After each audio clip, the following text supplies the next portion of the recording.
আপনার হাতে 10 সেকেন্ড সময় আছে। 10 সেকেন্ড সময়ের ভিতরে আপনি যতগুলো ফলের নাম বলতে পারবেন, প্রত্যেকটা ফলের জন্য আপনি 50 টাকা করে পাবেন। আমি রেডি বললে আপনি নাম বলা শুরু করবেন, আর আমার কাছ থেকে 50 টাকা করে নেবেন। বলেন।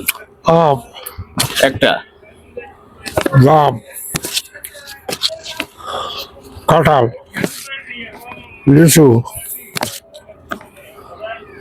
সবেদা, আঙুর ফল। কাকা টাইম শেষ। আপনার অলরেডি 18 সেকেন্ড হয়ে গেছে। আপনি কতগুলো ফলের নাম বলছেন একটু দেখেন তো। পাঁচটা পাইছেন?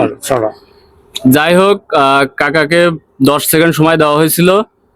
কাকা 10 সেকেন্ডে খুব সামান্য ফলের নাম বলছিল, যার কারণে আমরা কাকাকে আরো কিছু সময় দিছিলাম। কাকা 6টা ফলের নাম বলছে। কাকা আপনি কি খুশি? খুশি। তাহলে ওই যে আমাদের ক্যামেরার দিকে একটা হাসি দেন। কি হাসি দেবো আপনার তাহলে আমি আপনি যে টাকাটা পাইছেন তার জন্য যে খুশি হয়েছেন, একটা হাসি দেন। হ্যাঁ খুশি হয়েছি। ঠিক আছে কাকা, আপনাকে অসংখ্য ধন্যবাদ।